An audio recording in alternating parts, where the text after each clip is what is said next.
Hey everybody, welcome to John's Guitar Lounge. I am Johnny Stewart, and today I'm going to talk to you about all the cool things you can do with capos. Now, I'm going to wrap a bunch of beginner intro things about capos right into this lesson, as well as some much more advanced things you can do for both rhythm playing and even lead playing on both acoustic guitars and electric guitars using capos. Some people are saying that using a capo is cheating and you can just use bar chords, and real guitar players don't use capos and they use bar chords. There are a ton of professional musicians who use capos, and so I want to put all that to bed and show you all the cool things that you can really use a capo for that you can't really do on a guitar without them. I have more than 60 free guitar lessons right on my channel, so check all those out and subscribe to my channel so you don't miss anything new that comes out. So buckle up as we travel full speed ahead into the wild world of capos. So first, for literally 1 minute in this video, I'm going to show you the very basic application of a capo. So if you know the basic application of a capo, fast forward 1 minute to the next section. But for everybody who wants to see the basic use of a capo, here we go.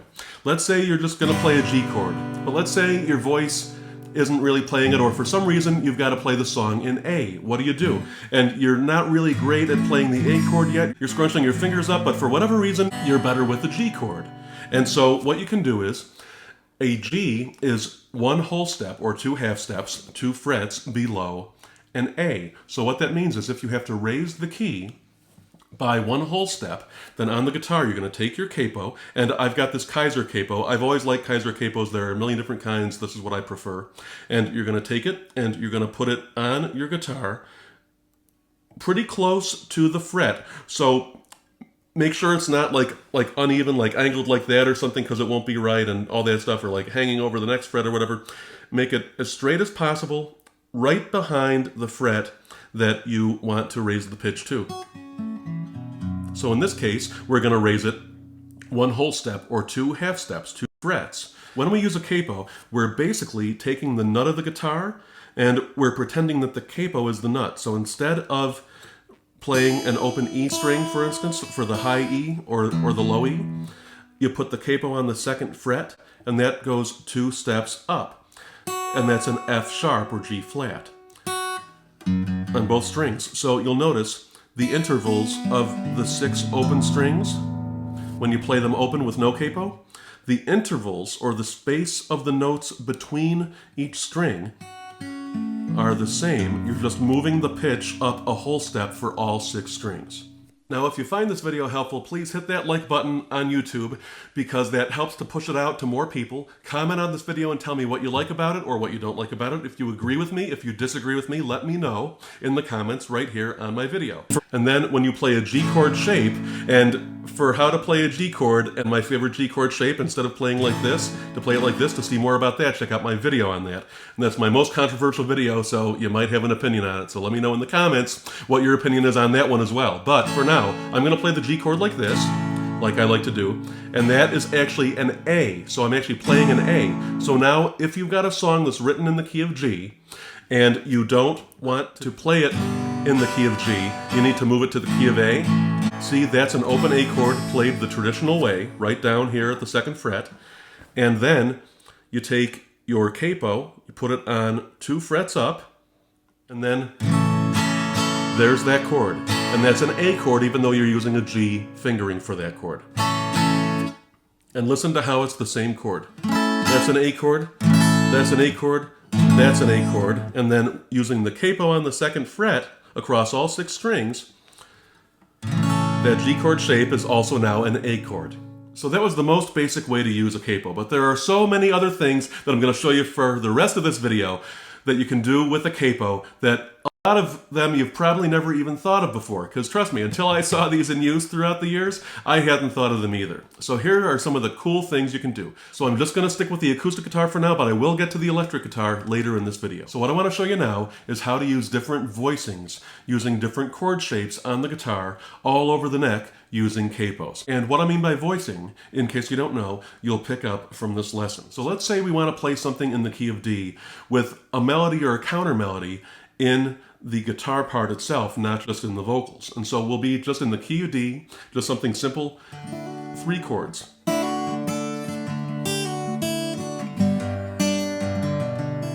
Hear the melody in there? And see how I'm using my pinky?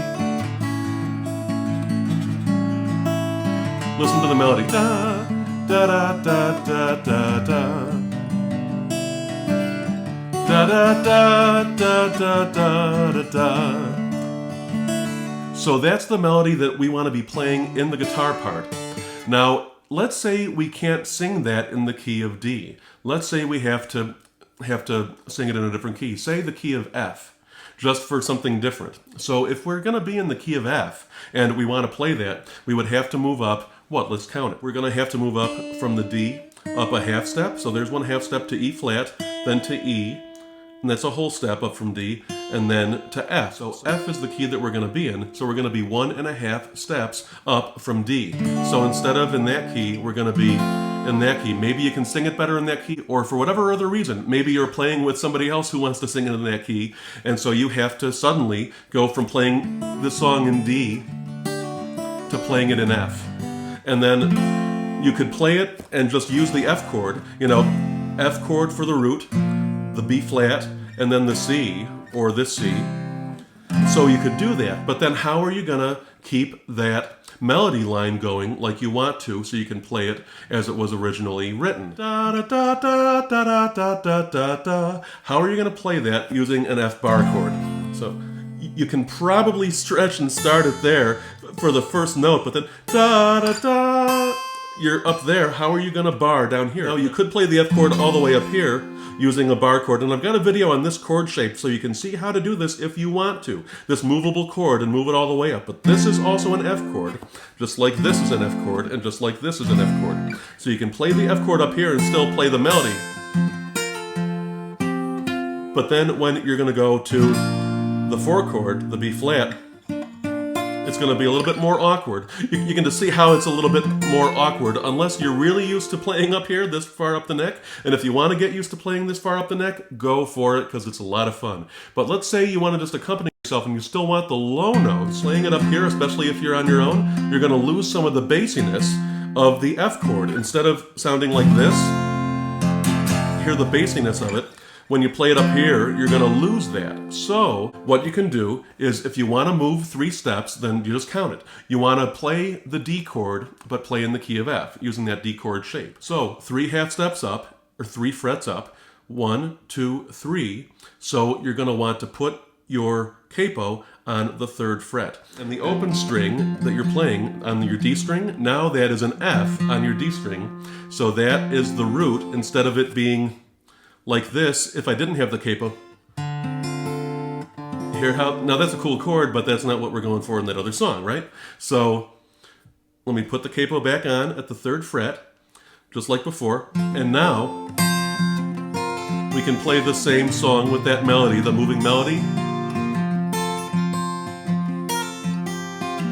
See how that's working? Same thing. See, and those are all the same 3 chords and the same fingering as we did down here, but now we're in a different key. Also, if you haven't seen them yet, I've got tons of videos from the 2024 NAMM show in Anaheim, California, the largest musical instrument convention in the world, with lots of performances, lots of interviews with amazing guitar players, some of whom I'm sure you've heard of, and a couple maybe you haven't, but you really need to, where they share lessons and tips and talk about what got them into music and show playing techniques and all sorts of cool stuff. So check out all that stuff on my channel. Next, I want to show you something that you can do with capos that'll really pique your creativity. Now, I'm not going to spend a ton of time on this, so just a little bit to show you some of the cool stuff you can do with capos that are non-traditional. Now, let's look at the capo how I've got it here. I've got it on the 2nd fret, but I've only got it across the lowest 4 strings. See, so it's only across the lowest 4 strings, but the B string and the E string are still open and still ringing through at the nut here.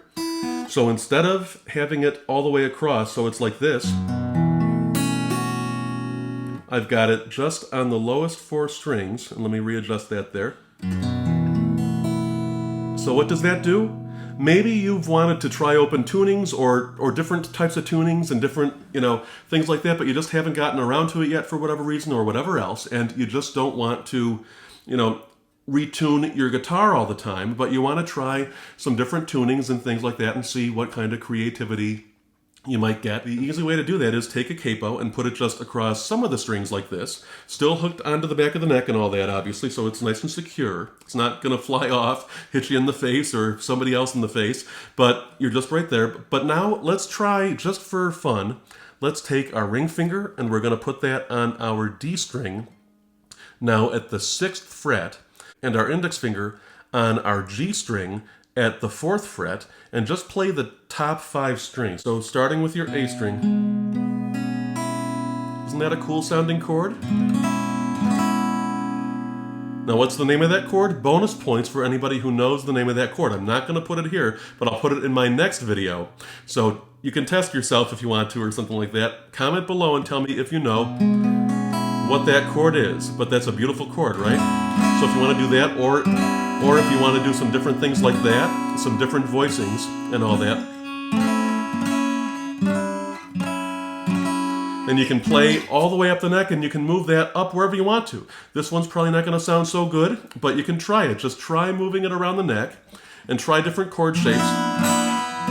Try playing different chord shapes with just those 2 top strings, your high E string and your B string, open with no capo, and then the rest just capoed at a different fret, and just see what comes to you. Just play around with it and just see what different things you can do and come up with. That can be a lot of fun. So now let's say you want to play the electric guitar, and maybe you want to play some lead guitar. Now, if you're playing rhythm guitar, then all the same stuff I showed you on the acoustic guitar earlier in this video is going to apply the exact same way as it will for rhythm guitar on the electric guitar. But, dare I say, most people play lead on electric guitars, not acoustic guitars. There are notable exceptions, but all those exceptions aside, if you want to play the electric guitar and want to play some lead riffs and all that, how can you use a capo to do that? Why would you need a capo to do that? I'm going to show you right now. Let's take a look, for example, at Jimmie Vaughan. Jimmie Vaughan, as I'm sure many of you know, hopefully everybody out there knows, but Jimmie Vaughan is Stevie Ray Vaughan's older brother. Stevie is obviously extremely famous from what he did in the 80s and all that, and passed away in 1990. He's one of my favorite guitar players, but also one of my other favorite guitar players is his brother Jimmy.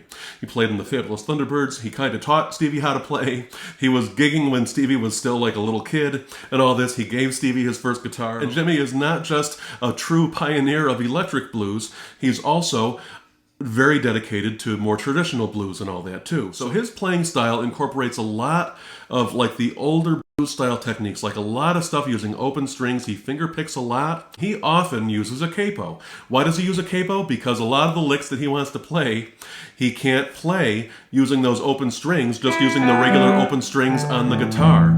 He needs to move that nut from the guitar up to a different key so he can play in the key where he wants to play, or where somebody he's accompanying is playing, or where it fits his voice the best for songs that he's singing, but he still wants to be able to play all the licks and the style that he knows how to play and wants to play. So I'm going to show you exactly what that means right now. So for instance, let's take like a pretty traditional sort of blues riff.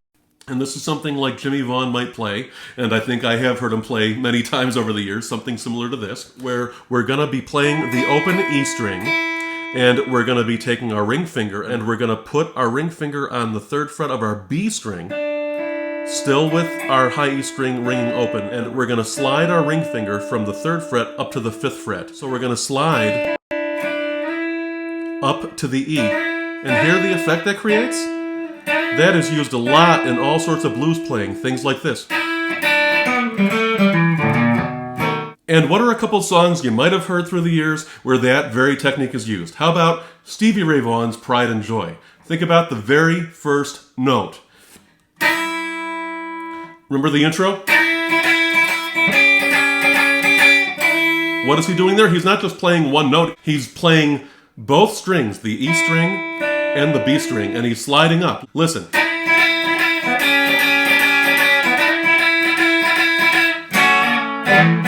And then he goes into the whole riff and the rhythm riff. But that opening is all from that. What else is that used in? Jimi Hendrix's Hey Joe. Think about the intro to that.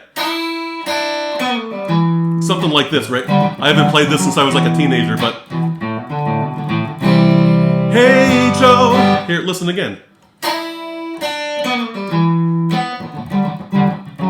Here, That's the same thing. So why does that matter for capos? The reason that matters is because what if you can't play that song in the key it was written in? Or what if someone you're playing with can't sing it or play it in the key it was written in, and you need to play it in a different key? Let's say somebody wants to play Pride and Joy, but they have a much higher voice or a much lower voice, and they just can't sing it in the key of E. Heard about love, giving sight to the blind. Let's say somebody has to play it in the key of G flat or F sharp. Then all you have to do, instead of trying to figure out, let's just try it for the heck of it. Let's see, you want to move everything up 2 frets except the open E string? How is this riff gonna sound with everything moved up 1 whole step or 2 frets, but without the high E string being raised up with the capo? How's that gonna sound? I'll show you right now. Oh, that's pretty, isn't it? Doesn't that sound great? No, it does not. It sounds horrible.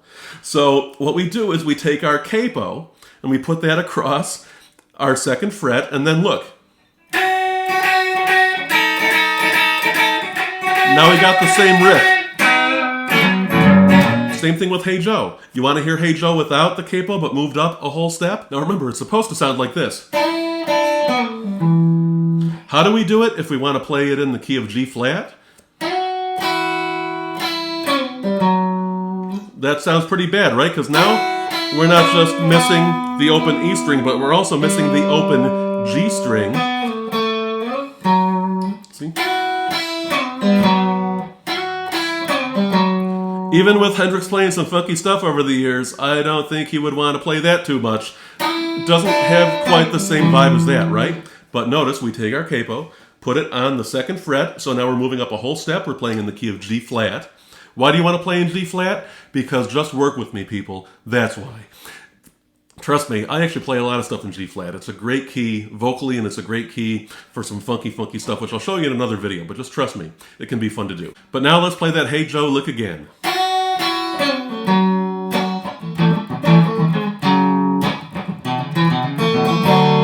Hey Joe! See? We're right in the key we should be in. And you can do the intro without it sounding horrible. You can't play it without the capo if you're going to play it in a different key than what it was written in. But for all those people who are still saying, okay, but if you get creative enough, maybe you can do it, maybe you can still play the regular lick and you can just really stretch your fingers out and all that stuff, how about this? How about it's just easier and makes more sense? Because think about it this way. If Jimmie Vaughan or somebody like him wants to play something in the key of A flat, but wants to be able to play his own type of stuff, his own like open string, like, you know, matching riffs and all that stuff, and like, or bending up or sliding up to the same pitch and having all that cool stuff like this stuff, or whatever you want to do. If you want to be able to do that and not drive yourself absolutely insane, think about it. How are you going to do that like in the key of A flat, for instance? You could theoretically keep your index finger anchored right on the high E string at the A flat, and then you can take your pinky and still stretch it up there on the B string. So playing just the pinky on the B string, you can still get the A flat, and your A flat's here, so you can still do it. But that is not probably as much fun as just taking your capo and just keeping it there so you're always in the key you want to be in for the whole song and just going. And it frees up all your other fingers that don't have to be anchored here to the top note and stretch, and probably like tear a ligament or a tendon in your hand eventually, trying to do that and play everything else. Now, if you're just playing lead and you don't have the propensity to do those open string slides, or maybe you're just doing like bends and stuff like that, you can certainly play in A flat or in any key on the neck without a capo. And most of my lessons, my other 60 plus lessons on YouTube, show how to play basically anything you want in any key. But if you want to play a certain style, or if you want to have just the freedom of not having to think about rewriting a whole song in your head just to play it in a different key, and you want to play it in the key it's written, a capo is the perfect way to do it. So So I hope you enjoyed that video. Again, comment below and tell me if you agree with me, if you don't agree with me, if you love capos, if you hate capos, whatever you feel about capos or anything else that you want to learn, tell me in the comments and I will make a video for you, because I really love making custom videos geared at what people want to see and learn on the guitar. See you next time right here in John's Guitar Lounge, everybody. Take care.